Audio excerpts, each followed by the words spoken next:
오늘 말씀의 제목은 우주적 교회입니다. 예. 굉장히 제목이 거창하죠. 우주적인 교회. 근데 교회는 참 큰 거예요. 우리 지난주부터 교회론이라고 하는 것에 대해서 3주 동안 살펴보고 있습니다. 지난주 하나된 교회에 대해서 저희가 이야기를 했고요. 오늘 우리가 우주적 교회에 대해서 이야기하고 다음 주에 거룩한 교회에 대해서 이야기를 합니다. 어디서 이런 아이디어를 얻었을까 궁금하신 분들은 웨스트민스터 신앙고백서라고 하는 책에 가서 보시면 교회론에 다 나와 있는 거예요.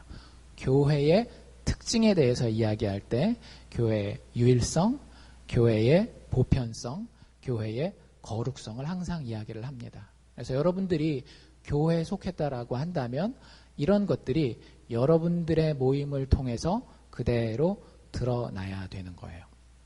여러분들 지난주에 우리가 교회가 하나 된다라는 얘기를 했죠. 그렇죠? 교회는 반드시 하나 돼야 됩니다. 어떻게 하면 하나 될 수가 있다라고 그랬어요?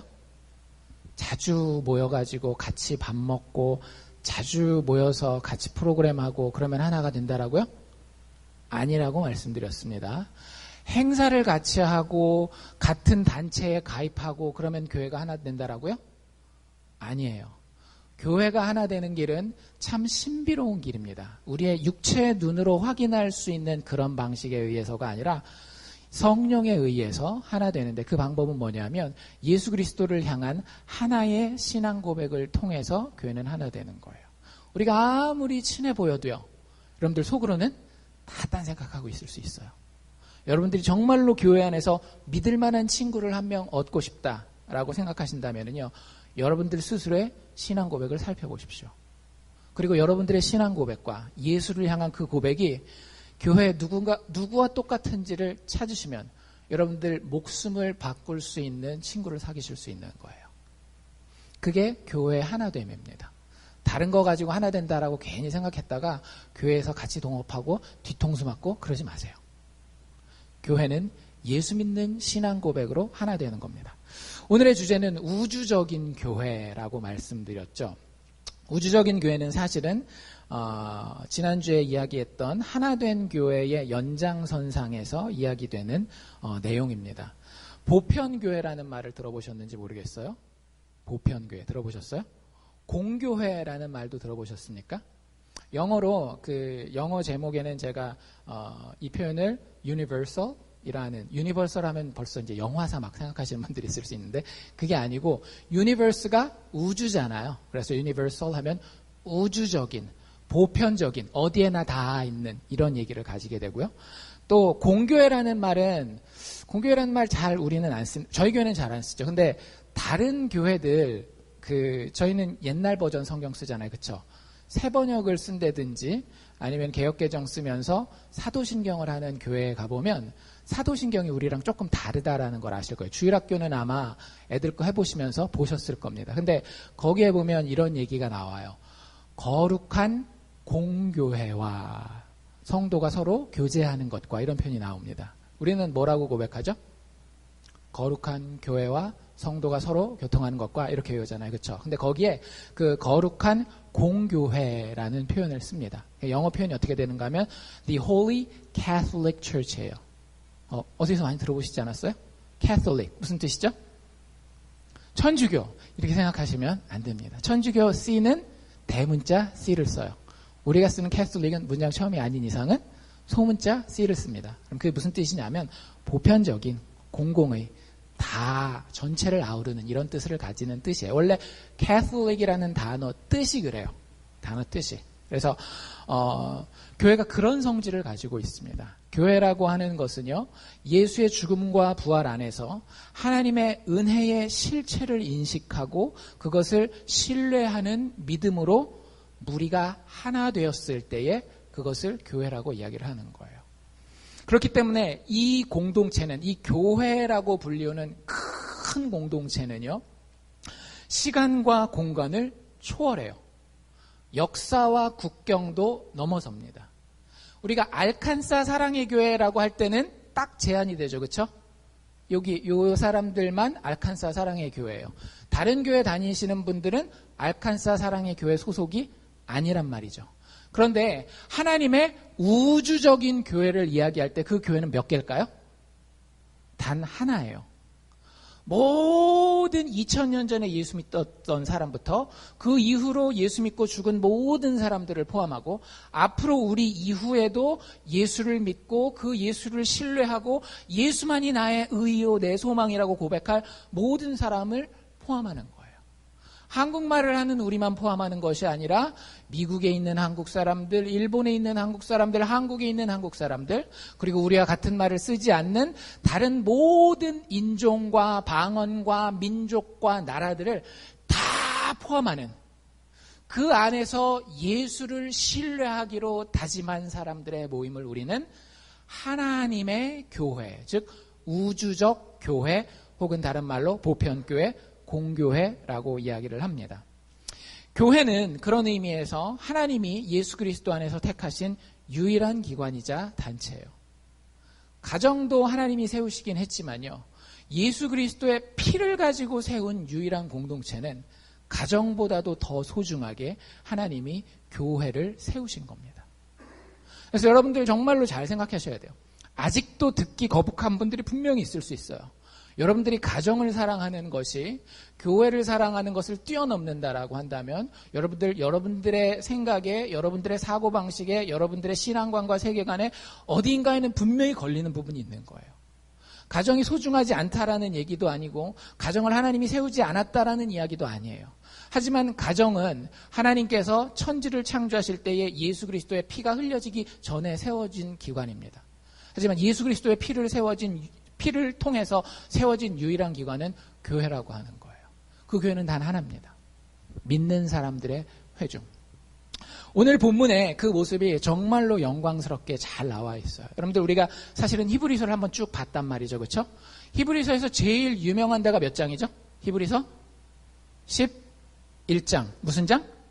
믿음장이라 그래서 믿음이 어떤 것인지에 대해서 믿음은 바라는 것들의 실상이요 보지 못하는 것들의 증거니 이런 거에서 우리 믿음에 대해서 이야기할 때도 여기를 봤고 그리고 그 전에 히브리서 할 때도 봤어요. 그리고 그 11장이 끝나고 오늘 우리가 보게 되는 12장 이야기가 나오는 겁니다. 12장은 이렇게 시작해요. 이러므로 우리에게 구름같이 둘러싼 허다한 증인들이 있으니. 여러분들 지금 굉장히 구름같이 사람들이 많이 있죠? 아니에요?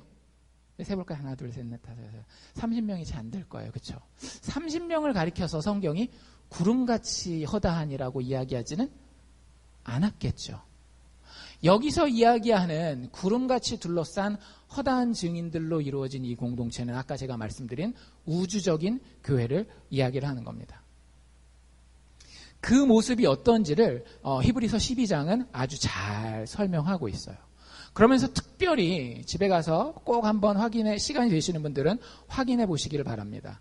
저희가 읽은 22절도 있지만 그 약간 앞에서부터 18절에서 24절 사이에 두 개의 공동체를 아주 절묘하게 대조시켜서 비교하고 있습니다. 하나는 어떤 공동체인가 하면 시내산 공동체예요. 헷갈리시면 안 됩니다. 하나는 무슨 공동체라고요? 시내산 공동체예요. 또 하나는 어떤 공동체인가 하면 시온산 공동체예요. 두 번째는 어떤 공동체? 시온산 공동체. 성경에는 분명하게 시내산 공동체와 시온산 공동체를 구별하고 있습니다. 시내산 공동체부터 먼저 간단하게 설명해 드리면 저희가 읽지 않은 18절, 19절, 20절, 21절 그 앞에 4절에 시내산 공동체에 대해서 이야기하고 있는데 시내산이 어딘지 혹시 기억하세요? 성경 어디에 시내산이 중요하게 나오죠?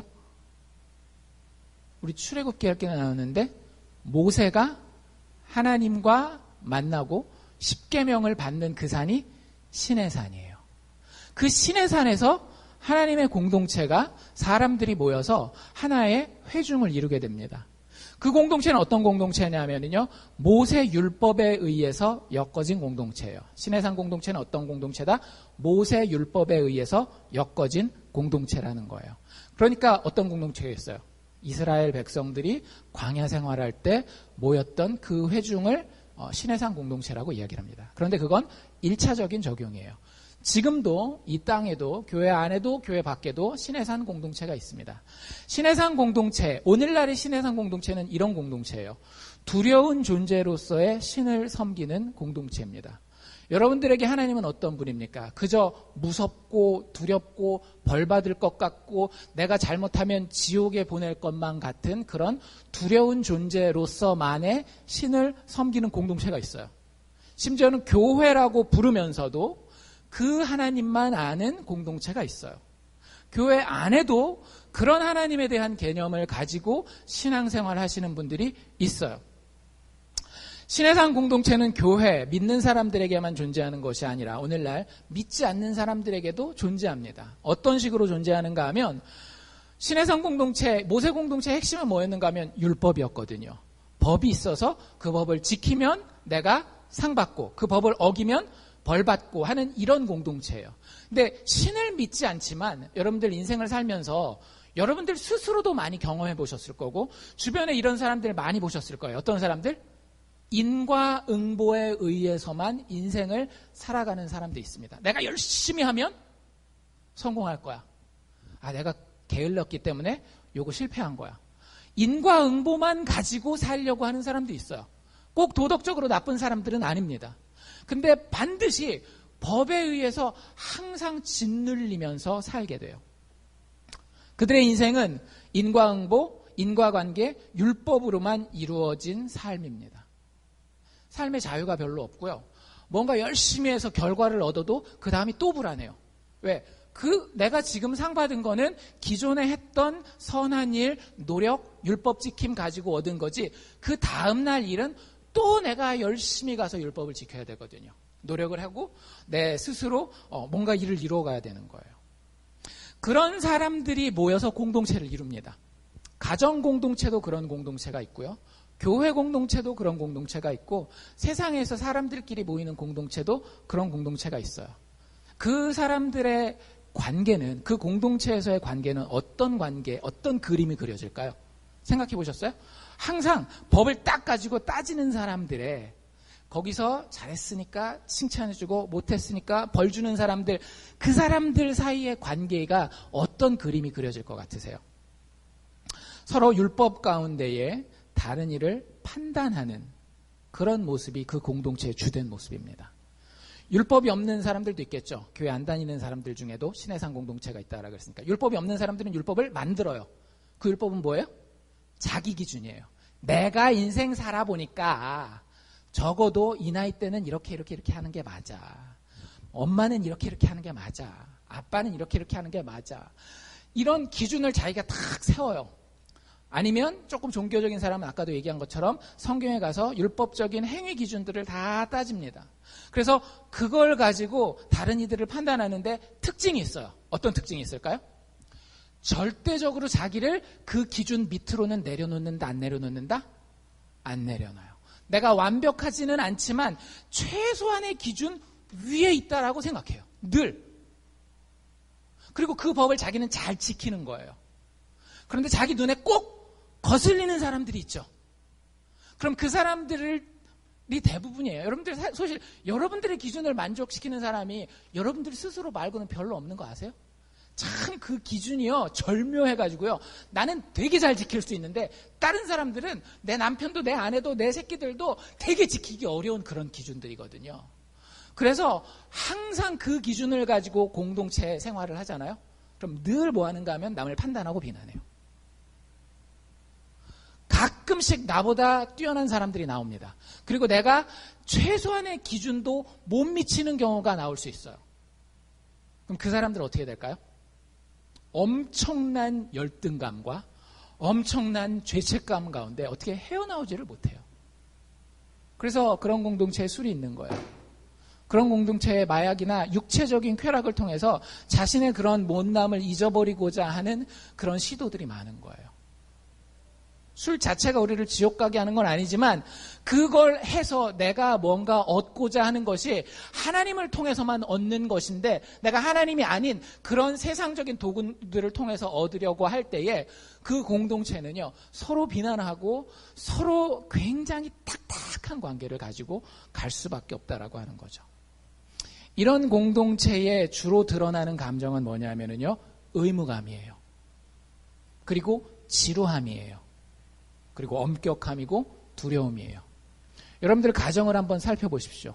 여러분들 가정 가운데에 남편이기 때문에, 아내이기 때문에, 부모이기 때문에, 자식이기 때문에, 그 의무감 때문에 만약에 살고 있다면 여러분들은 신의 산 공동체, 율법에 의해 엮어진 공동체를 살고 있는 거예요. 제가 단언하건대 절대 행복하지 않으실 겁니다. 가끔씩 뿌듯할 수는 있어요. 왜? 성취감은 좀 있거든요. 뭔가 내가 좀 해냈어. 그래도 내가 이렇게 아빠로서, 뭐 엄마로서, 뭐 이런 게 있기 때문에 조금 가끔 가다가 뿌듯할 수는 있겠지만, 제가 장담하건대 절대 자발적인 기쁨과 풍성한 이 뭐라 그래야 될까, 인간관계의 깊은 그런 맛은요 별로 없어요. 교회도 똑같다라고 하는 거예요. 교회 안에 지배적인 감정이, 저희 교회의 지배적인 감정이 의무감이요, 지루함이요, 엄격함이요, 두려움이라고 한다면, 여러분들 사실은 우리는 예수 그리스도의 복음화에 모인다라고 하지만 실질적으로는 신의 산 공동체, 즉 모세 공동체로 모여 있는 거예요. 여러분들 거기는 소망이 없습니다. 생명이 없어요. 여러분들 모세 공동체는 사실은 아무도 못 견뎌내는 거 아세요? 모세 공동체에서 그래도 제일 견뎌낼 만한 사람이 누구겠어요? 여러분들 상식적으로 딱 생각해 보세요.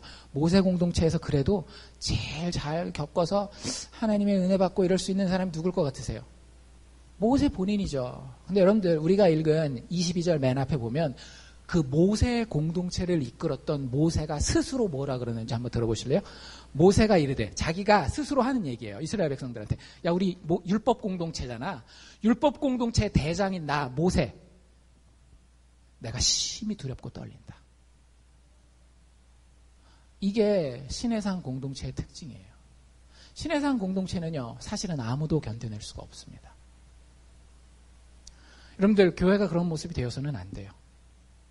우주적인 교회는 이런 모습이 아니라는 거예요. 그래서 이렇게 끝나잖아요. 21절이 그렇게 말하였으나, 그리고 22절 첫 단어가 뭐예요? 그러나.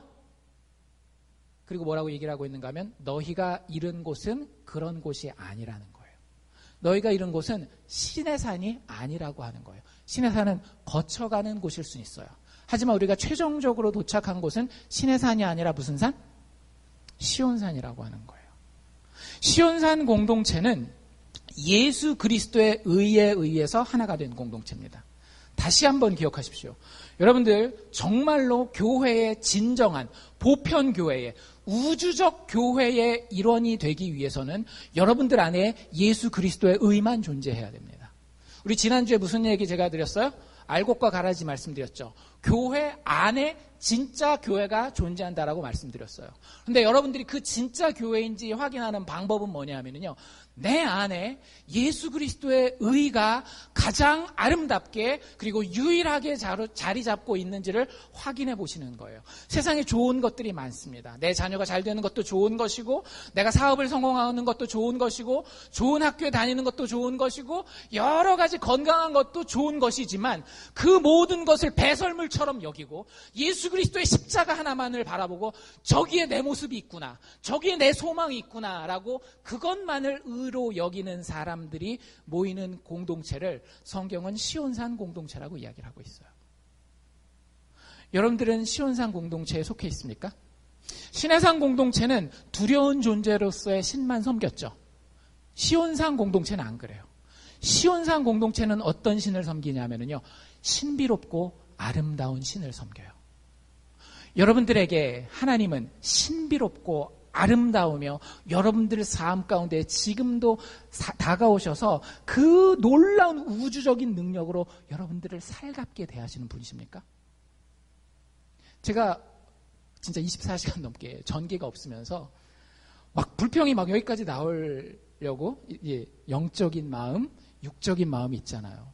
여러분들 전기 없이 진짜 사는 게 보통 일이 아니더라고요. 전화도 막 끊어질라 그래가지고 나중엔 아이디어를 생각해놔가지고 자동차 시동 걸고 가서 그 배터리, 핸드폰 배터리도 충전하고 막 그랬는데, 그러면서 처음에는 불평을 많이 하려고 그랬어요. 왜냐하면 어제 아침에 문자가 오기를 12시에 전기가 복구된다라고 얘기를 했는데 중간에 아무 얘기도 없이 12시 넘어가더니 그 다음에는 이제 문자가 바뀌어 있는 거예요. 언제 고쳐질지 모른다. 그리고 나서 그게 뭐 새벽 2시인가 언제 또 될지 모른다. 이렇게 몇 번 바꾸더니 결국에는 언제 될지 모른다예요. 그래가지고 막 화를 낼까 말까 고민을 했는데 그 가운데 집사람이랑 어제 한번 실험적으로 밖에 나가봤어요. 아무 불빛도 없는. 알칸사가 그래요. 진짜 알칸사가 그런 게 아니라 전기가 꺼졌으니까 그런 거죠. 아무 불빛도 없는 그 아파트 단지를 이렇게 쭉 걸어갔는데요. 평소에 우리가 모르던 걸 알게 됐어요. 달빛이 그렇게 밝더라고요. 보름달도 아니었거든요. 한 4분의 3 정도 차이는 달인데 달빛이 그렇게 밝더라고요. 여러분들 달이 그 정도 밝으면 해는 무진장 밝은 거죠. 근데 여러분들 이 해와 달과 별들을 하나님이 만드실 때 누구를 위해서 만드셨게요? 일단 먼저 가야 될 때부터 찍고 갑시다. 하나님 스스로의 영광을 위해 만드셨어요. 이게 제일 먼저입니다. 두 번째 누구를 위해서 만드셨을까요? 우리를 위해 만드셨어요. 천지창조의 기사를 잘 살펴보십시오. 모든 무대를 아름답게 그리고 살만하게 하나님이 다 만들어 놓으시고 나서 하나님의 형상대로 우리를 만들어서 그 안에다가 쏙 집어넣으신 거예요. 이 태양빛도요, 사실은 여러분들의 하루를 비추기 위해서 하나님 만들어 놓은 거예요. 밤의 달빛도 별빛도. 근데 그것만이 아니더라고요. 집에 들어와서 곰곰이 생각해 보니까 스마트폰도 하나님이 나를 위해서 만드셨구나. 제가 몇몇 분들한테는 그 얘기를 해드렸어요. 제가 사람을 되게 좋아해요. 겉으로는 냉정한 척 하지만 사람을 되게 좋아해요. 그래서 저희 큰아이가 대학에 갔을 때 아무 대책이 없죠, 사실은. 이제 저는 사실은 그랬어요. 제 머리는 이 양쪽 반이 정확하게 나눠지거든요. 상당히 감성적인 부분과 상당히 이성적인 부분으로 이루어지는데 이성적인 부분의 판단은 뭐였는가 하면 고등학교 딱 졸업하면 이제는 천국에서 볼지 이 땅에서 다시 볼지 모른다. 이게 이제 제 이성적인 판단이었고 감성적인 판단은 하루라도 못 보면 안 된다. 뭐 이런 것들 있잖아요. 근데 제 그 구조는요, 주로 이성이 감성을 누르는 경우가 많아요. 그런데 나중에 이제 큰 딸이 지금은 방학 때라서 와 있지만 뉴욕에 가 있는데 얼굴 보고 싶으면 어떻게 하면 될까요? 카카오톡 영상통화를 하면 되는 거예요. 여러분들 10년 전에 됐어요, 안 됐어요? 절대 안 됐어요. 하나님이 때를 딱 맞추셔서 딸 얼굴 보게 하시려고 스마트폰을 개발해 주셨더라고요. 근데 여러분들 우리가 누리는 많은 것들이요, 사실은 하나님의 섭리 가운데 있는 거예요. 우리가 누리는 것들이 어쩌면 진짜로 없을 수도 있는 것들인데 그게 우연치 않게, 여러분들 전기라고 하는 게 언제 생겼는지 아세요? 한 500년 됐을까요? 300년? 전기가 처음 만들어서 쓰여지기 시작한 게요, 에디슨 때부터예요. 토마스 에디슨. 그러니까 진짜 얼마 안 된 거예요. 한 200년? 그것도 뉴욕 시내에 맨하탄에 아주 일부 구간만 에디슨이 만든 전구 밝히게 하려고 처음 발전소가 그렇게 시작한 겁니다. 근데 그게 이렇게 다 퍼져서 우리가 지금은 24시간 없어 보니까 아이고 없으면 죽겠다. 이럴 정도로까지 우리가 편하게 살게 된 거예요. 여러분들 진짜로 자연 세계에 나가서 우리가 대단한 것 같지만 문명의 도움을 받지 않고 며칠 버틴다라는 건 너무 고통스러운 일이고 굉장히 힘든 일이에요. 만약에 그렇다면 하긴 해야 되겠죠. 근데 우리에게 막혀져 있는 많은 이런 장애물들을 하나님이 우리 시대에 굉장히 많이 거두어 놓으셨어요. 우리가 정말로 하나님의 형상에 맞는 아름다운 일에 집중할 수 있도록. 근데 우리는 딴 거에 자꾸 집중하죠. 시간 생기고 막 이러면. 어쨌든 그 신비로운 아름다운 하나님을 섬기는 거예요. 거기다가 십자가의 이야기를 보면은요, 하나님이 나를 저렇게까지 사랑하셨다라고 하는데 도저히 믿어지지 않는 거예요. 여러분들 여기 뭐라고 되어 있는가 하면 너희가 이른 곳은 그 불타고 흑암이 가득한 무서운 신의 산이 아니라 시온산이다라고 이야기할 때 그게 무슨 얘기인지를 좀 알아들으셔야 돼요. 시온산이 누구의 산입니까? 하나님의 산이에요. 하지만 인간 누군가에게 굉장히 중요한 산입니다. 성경을 읽으신 분들은 시온산, 우리가 막 찬양도 하잖아요. 저 북방에 있는 시온산 뭐 이런 찬양도 하고 그러잖아요. 그 시온산은 누구의 산인가 하면 다윗의 산이에요. 시온산에는요, 하나님의 성전이 있었습니다. 하나님의 성전에는 하나님의 법궤가 있었어요. 그리고 그 법궤 위에는 하나님이 직접 임재하십니다. 그리고 그 법궤를 드리고 하나님이 임재하시는 곳에 다윗이 춤추며 노래 부르며 주님과 영적으로 교제하던 곳이 시온산이에요. 그게 교회라는 거예요. 너희가 이른 곳은 하나님과의 그 영적인 즐겁고 자발적인 만남과 교제의 자리에 들어가는 거예요. 교회를 다른 말로 표현하면 그래서 예수 그리스도로 인하여서 하늘 시온산의 그 예배에 동참한 사람들이 교회라고 하는 겁니다. 여러분들에게 그런 예배가 있습니까?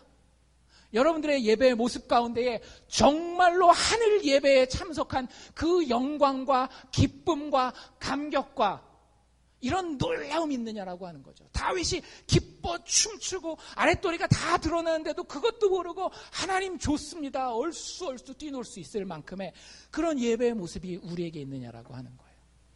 어떤 목사님이 그 유럽에 영국에 있는 한 교회를 방문을 했대요. 근데 그 교회에 오랫동안 섬기던 사모님이 예배를 드리고 있고 그 옆에 관광객 한 명이 앉아 있어요. 그 교회가 굉장히 큰 교회고 또 좋은 길목에 있고 한 500년 이상 건물이 된 교회라 가지고 관광객들이 늘 막 가득가득 차는 교회예요. 그리고 관광객이 예배를 다 드리고 뭐 얼마나 웅장하겠어요. 건물도 웅장하고 성가대도 챈트로 부르고 이렇게 정말로 영광스러운 예배를 드리고 나서 옆에 그 교회에 있는 사모님한테 관광객이 물어본 거예요. 매주 예배가 이렇습니까? 매주. 그랬더니 그 사모님이 어떻게 대답할게요? 네, 매주 그래요. 좀 이상하죠? 근데 제가 그 얘기를 듣고 되게 공감하는 부분이 있었어요. 그 사모님이 그랬었던 이유가 뭐냐면 그 교회에 이제 부교육자로 이제 목사님이 섬기면서 사모님은 이제 같이 그 교회를 다니잖아요. 다니는데 아름다운 노래도 있어요. 사람들이 막 가득가득 차서 인간 수의 영광도 있어요. 그런데 매 주마다 예수 그리스도의 십자가가 없는 거예요. 저도 한때 한 1, 2년 정도 교회 다니면서 그랬었던 적이 있어요. 목사님 말씀도 참 잘하시고 세상을 바라보는 식견도 다 있어요. 근데 늘 하시는 얘기는 제가 유튜브 들어가서 인간관계 하는 방법 아니면 세상을 잘 사는 자기 개발에 대한 강의를 들으면 어디서든지 들을 수 있는 거예요. 그거를 한 1년 넘게 2년 가까이 들으니까 너무너무 저랑 저희 집사람이랑 힘들더라고요. 여러분들, 우리가 하나님 앞에 모인 예배 공동체라고 하는 것은 웅장한 예배당에서 예수 잃어버리고 드리는 예배를 이야기하는 게 아닙니다. 여러분들 오늘 이 자리에 앉아 있으면서 여러분들 심장에 두근두근 뛰는 예수가 있습니까? 예수 그리스도의 십자가의 보혈이 뚝뚝 떨어지고 있습니까? 우리의 영광의 의로 나아가 두려움밖에 의무감밖에 없는 그런 예배가 아니라 예수의 뿌린 피로 드리는 새 언약의 기쁨의 예배, 경건하고 두려움이 있지만 그 가운데에 예수의 은혜로 하나님을 기쁘게 하는 그런 예배가 우리에게 있느냐라고 하는 거죠. 그게 그 뒤의 모습에 잘 나타나 있어요. 이 시온산을 뭐라고 표현하고 있는가 하면 살아계신 하나님의 도성이 예루살렘이요. 거기에 천군 천사, 수천 수만의 천사가 함께 예배드리고 있는 거예요. 여러분들 오늘 예배드릴 때 누구 만나기 위해 오셨습니까? 누구 얼굴 보리라고 상상하고 오셨어요? 여러분들 이 자리에 하나님께서 천군 천사와 함께 계시는 것을 확실하게 믿으십니까? 그 영광이 여러분들에게 있으시냐라고요. 허다한 무리가 여러분들을 둘러싸고 어린 양 예수를 찬양합니다. 그분의 십자가의 보혈이 온 세상을 이기고 승리하셨습니다. 여러분들에게 그 감격과 두근거림이 있느냐라고 하는 거죠. 그 뒤에 이런 표현도 나와 있는데요. 하늘에 기록된 장자들의 총회와 교회라는 표현인데 헬라어 표현에 보면 처음에 나오는 표현이 이거예요. 축제의 모임. 너희가 도달한 곳은 시내산에 그렇게 벌벌벌벌 떨면서 어쩔 수 없이 코 껴가지고 쫓아가는 그런 모임이 아니라는 거예요. 너희가 모인 곳은 너희가 자발적으로 예수 그리스도의 그 십자가를 아름답게 바라보는 축제의 총회라고 하는 거예요.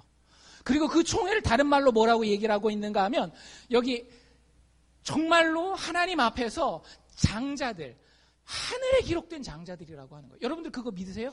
여러분들이 하늘에 기록된 장자들입니다. 왜 장남이라는 얘기를 쓸까요? 장자라는 얘기를 쓸까요? 성경에서 장자는 그 유업을 물려받는 거예요. 여러분들이 지금 누리고 있는 그 어떤 것보다도 더 놀라운 하나님의 약속과 축복이 이미 우리의 것으로 보장돼 있다라는 거예요. 그거 바라보고 이 세상에서의 걸음을 한 걸음 한 걸음 한 걸음 걸어가는 사람들의 자리에 우리가 이르렀다라는 거죠. 어쩔 수 없이 코끼는 것이 아니라 여러분들 생각해 보세요. 저기 100만 불 있으니까 선착순으로 가서 짚는 사람이 임자입니다. 그럼 오늘 어떻게 될까요? 예배 다 들이다가도 말고 막 다 뛰어나가서 그거 잡으려고 그러지 않겠어요? 여러분들이 이런 곳이 거기라고요. 하나님께서 예수 그리스도를 통하여 영원한 유업을 주기로 하신 그 자리에 여러분들이 이르렀다라고요. 그것을 이미 붙든 사람들을 가리켜서 우주적인 교회라고 이야기를 하는 거예요. 여러분들 교회에 대해서 깊이 묵상하실 수 있기를 바랍니다. 그런 영광스러운 교회가 여러분들의 것이 아니라고 한다면 여러분들은 성경의 교회를 살고 있는 것이 아니에요. 성경의 교회는 하늘을 지금 이 땅에서 사는 것입니다. 우리 주기도문 할 때 뭐라 그래요? 하늘에 계신 우리 아버지여 이름이 거룩히 여김을 받으시오며 나라의 임하옵시며 뜻이 하늘에서 이룬 것 같이 땅에서도 이루어지이다. 교회를 위한 기도입니다. 여러분들이 이 교회의 일원입니까? 여러분들에게 예배는 어떤 모습입니까? 참된 공예배는요, 공교회가 드리는 예배는요, 예수를 기뻐하고 예수 앞에 진심으로 감격하는 사람들과 함께 하나님 앞에 서는 거예요. 여러분들 그렇습니까? 제가 이 자리에 서서 가장 기쁜 때가 언제인지 아세요? 제가 얘기할 때 고개 끄덕끄덕거리는 때가 아니에요. 제가 설교를 시작하지 않아도 하나님 앞에 예수 때문에 기뻐하여 예수 앞에 감격을 가지고 믿음의 형제자매들이 함께 선 것을 알고 이 자리에 서 있는 사람들을 볼 때에 저는 가장 기쁩니다. 저를 진짜 미치게 만들어요. 제가 말로 얘기 안 해서 그렇지 하나님께서 그때 주시는 감동이 진짜 이 목회자로서 이 강단에 섰을 때 가장 큰 감격 중에 하나예요. 그런 사람들이 있습니다. 저희 교회 몇 명일지는 모르겠지만 여러분들 하늘을 바라보면 스데반이 성령이 충만해서 하늘 보좌를 바라보게 되잖아요. 몇 명과 예배를 드리든지 상관없이 우리는 천군 천사, 천만의 천군 천사와 구름같이 허다한 무리와 함께 공교의 예배를 드리는 거예요. 그 영광이 우리의 영광이라고 하는 겁니다. 여러분들 그 공동체를 사는 사람들은요, 율법과 인과응보만 가지고 살지 않아요. 이 교회 공동체에 속한 사람들은 공의와 사랑으로 이루어진 삶을 삽니다. 인과응보는 뭐예요? 잘하면 잘한 대로 상 받고 못하면 못한 대로 벌 받는 거지만 참 교회에 속한 사람은요, 공의와 사랑으로 이루어진 삶을 살아요. 잘못된 게 뭔지 분명히 압니다. 게으른 게 나쁘다라는 거 알아요. 음란한 것이 나쁘다라는 거 알아요. 세상에서 방탕하게 사는 것이 나쁘다라는 거 알아요. 그런데 그럼에도 불구하고 그 안에 뭐가 있는가 하면 여유로움이 있어요. 잘못된 곳에서 다시 회복될 수 있는 여유와 용서와 사랑과 자비가 있어요. 제 얘기가 아니라 오늘 히브리서 저자가 이야기하고 있잖아요. 너희가 이르는 곳이 또 어디래요? 만민의 심판자이신 하나님께 도착했어요. 잘 생각해 보세요. 여러분들 재판장 앞에 여러분들이 도착했어요. 뭔가 죄가 있는 상태에서. 그럼 여러분들 어때야 돼요? 두렵고 떨리고 이제 내가 끝인가 보다 잡혔구나 이 생각해야 될 거 아니에요. 하나님 심판자이신 하나님 앞에 우리가 도착했어요. 근데 그 뒤에 바로 나오는 얘기가 뭔지 아세요? 온전케 된 의인들의 영혼의 자리에 우리가 도착했다라고 하는 거예요. 우리가 죄인이에요. 하나님의 심판대 앞에서 너는 분명한 죄인이다. 너의 그 교만함 누가 꺾겠느냐? 너의 그 방탕함 누가 받아들일 수 있겠느냐? 너의 그 완악함, 너의 그 포악함 세상에서 누가 이뻐하겠어? 그거 다 고쳐야 돼. 라고 이야기하면서도 그 아픔을 누가 품으시는 거예요? 주님이 직접 품으시는 거예요. 그 수치를 주님이 직접 당하시고 우리를 마침내는 예수 닮은 온전한 의인들의 영혼으로 만들어 놓고 마는 거예요. 거기가 우리가 도착한 곳입니다. 여러분들의 인간관계가 이래야 되지 않겠어요? 그래서 그 신해산 공동체는 서로 막 맨날 판단하고 불평하고 이러잖아요. 시온산 공동체는 어떨까요? 서로 은혜 가운데에 다른 이들을 섬깁니다. 은혜는 예수 그리스도의 기준이에요. 율법은 인간의 기준이지만 은혜는 예수 그리스도의 기준입니다. 우리가 잘못됐고 우리가 무너지고 못났고 모나고 하나님 앞에서 사람 앞에서 넘어질 수밖에 없을 때에 하나님이 나를 옳다, 괜찮다, 온전케 만들어주리라 약속하셨고요. 우리는 그렇게 변해가고 있습니다. 여러분들 아직 알고 계십니까? 여러분들 그걸 체험하셔야 돼요. 그리고 그런 사람들이 모였어요. 그런 사람들이 모여서 서로 손가락질하고 서로 그거밖에 안 돼? 난 이만큼이나 해? 이렇게 살 수 있겠어요? 절대 못 살아요. 여러분들 교회 안에서 갑질하는 거 보면 제가 진짜 그러지 마십시오. 우리가 돈이 많으면 얼마나 많습니까? 세상에서 성공하면 얼마나 성공했어요? 우리가 아는 게 있으면 얼마나 아는 게 있어요?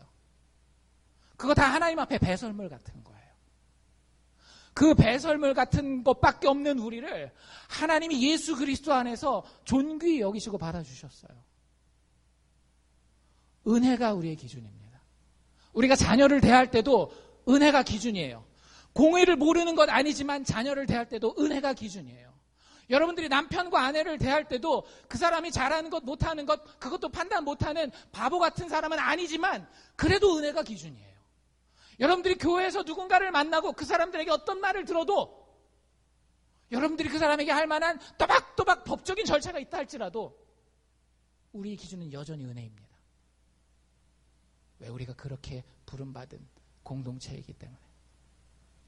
시온산 공동체는요, 신해산 공동체랑 다르게, 신해산 공동체는 아까 의무감, 지루함, 엄격함, 두려움이 주로 지배한다라고 말씀드렸죠. 시온산 공동체는요, 기쁨, 자원하고 그 가운데에 만족함이 있어요. 그리고 감사함, 자비로움, 용기, 능력이 가득한 공동체입니다. 왜? 내가 넘어져도 주님이 반드시 일으켜주셔요. 내가 하는 것은 내가 앞으로 상 받기 위해서가 아니에요. 이미 상 받았기 때문이에요. 그러니까 얼마든지 자원할 수 있어요. 그리고 내가 한 게 없이 받은 거기 때문에 늘 감사해요. 여러분들 그런 사람들이랑 같이 살고 싶지 않으세요? 여러분들이 그런 사람이 되십시오. 그런 남편이 되시고 그런 아내가 되시고 그런 부모가 되시고 그런 자녀가 되시고 하나님 그러면 그 사람들을 교회라고 부르시는 거예요. 하나님 우리가 그 가운데 있기를 원하십니다. 그 하나님을 예배하시기를 바랍니다. 그 하나님을 예수 안에서 높이시기를 바라요.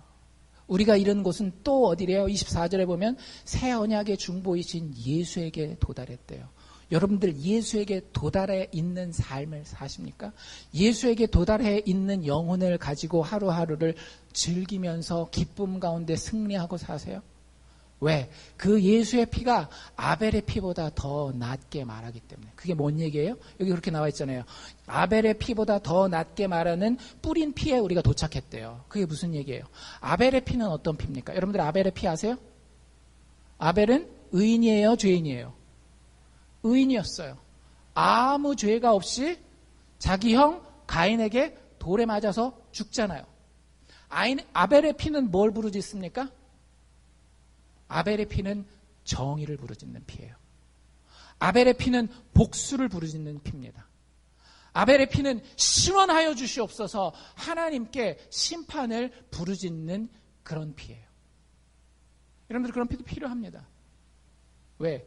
정의가 없으면 불의가 살아나기 때문에. 근데 그것보다 더 나은 피가 있더라고요. 어떤 피요? 예수 그리스도의 십자가에서 뿌리신 피. 그 피는 구원의 피입니다. 그 피는 용서의 피고요. 그 피는 대속과 회복의 피입니다. 내가 됐건 누가 됐건 언제든지 다시 살아나고 얼마든지 회복될 수 있는 기적의 소망을 가진 피예요. 우리가 거기 도달했어요. 여러분들이 어떤 구렁텅이에 빠져 있다 할지라도 마약 중독에 빠져 있다 할지라도 도저히 헤어나올 수 없는 위기 가운데 들어가 있다 할지라도 하나님 나라에 주의 교회에 이른 사람들은요, 예수의 피 때문에 반드시 회복할 수 있는 소망이 있습니다. 그런 사람들이 하나님의 눈에는 한눈에 보이는 거예요. 1000년 전에, 2000년 전에, 오늘, 그리고 내일, 수십 년 후에, 수백 년 후에 예수님 오시기까지 그 하나님을, 예수의 피를 알고 그 예배의 자리에서 하나님만 높이기 원하는 그 사람들이 하나님 눈에는 한눈에 하나의 공동체로 보인다라고요. 그걸 우리는 우주적 교회라고 이야기를 합니다. 여러분들에게 주어진 인생을 가지고 하나님께 영광 돌릴 수 있기를 원합니다. 하나님 앞에 진정한 예배자가 되기를 원합니다. 내 인생을 어떻게 살아가야 될까에 대해서 고민하시기를 바라요. 예수 믿는 사람들이 나는 그냥 이대로 살다가 나 죽을래요. 그냥 단순히 교회 잘 다니고 잘 믿고 헌금 잘하고 좀 착하게 살고 평안하게 안 아프고 죽었으면 좋겠어요. 여러분들 이게 꿈이십니까? 그럼 왜 이렇게 담대하게 기도 못하세요? 주님 오늘 밤에 저를 불러주십시오. 이 땅보다 천국이 좋은 거랍니다. 그렇게 기도 안 하시잖아요. 안 하시는 게 맞아요. 왜? 하나님이 우리에게 이 땅에서 생명을 주실 때 우리에게 맡기시는 게 있는 거예요. 교회로서 감당해야 될 사명이 있습니다. 교회로서 감당해야 될 예배가 여러분들에게 있는 거예요. 주일날 나와서 1시간 이 자리에 앉아있는 예배 말고 우리가 흔히 부르는 사역이라고 하는 것이 있는 겁니다. 교회에서 봉사하는 것만 사역이라고 이야기하지 않아요. 여러분들 삶에서 예수 그리스도를 통해 드러나는 하나님이 얼마나 영광스러운지 말을 통해서, 행동을 통해서 보이는 거예요. 여러분들 주변에 가난한 사람들에게 가서 내가 예수를 인하여 저 영적인 거지 상태에서 부유한 자가 됐기 때문에 그 가난한 사람들을 섬기는 것, 그리고 그 사람들이 물어봤을 때 당신 왜 그럽니까? 내가 예수 때문에 이렇게 합니다. 여러분들에게 이런 사역이 있어야 된다고요. 그런 삶의 예배가 있어야 된다고요. 여러분들, 존 파이퍼라는 목사님이 이렇게까지 얘기하셔요. 사역은 라이프 스타일입니다. 사역은 교회에 와서 끄적끄적 하는 게 아니라 사역은 라이프 스타일이라는 거예요. 여러분이 기독교인이라고 하면 삶을 사는 방식이 사역이에요. 그리고 이런 얘기까지 합니다. 오늘 주보 글 혹시 관심 있으면 보십시오. 사역이 생명보다 더 중요합니다. 여러분들이 하나님 앞에서 하나님을 더 높이게 하는 것, 작은 것들이 있어요. 내가 아내에게, 남편에게 친절하고 그들의 상처와 아픔과 실수를 감싸줌으로써 내가 그리스도의 사랑을 그 사람에게 그대로 전해주는 것도 예배요, 사역이에요. 뭐가 되든지 간에 여러분들 그 사역 가운데에 내가 산다라고 하면은요, 어제 제가 말씀드린 것처럼 사명자는 죽지 않습니다. 여러분들의 사명이 끝나기 전에 여러분들 죽지 않아요.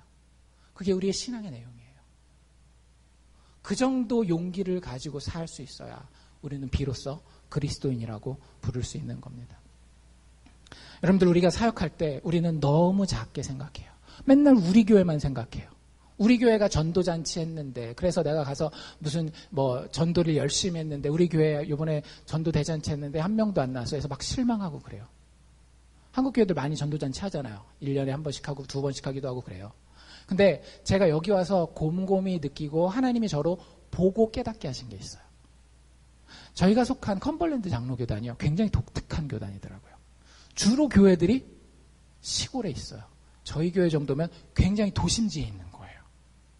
주로 시골에 있고요. 그 교회들의 인원이 별로 많지 않아요. 많으면 한 30명, 40명, 100명 넘는 교회가 많지 않아요.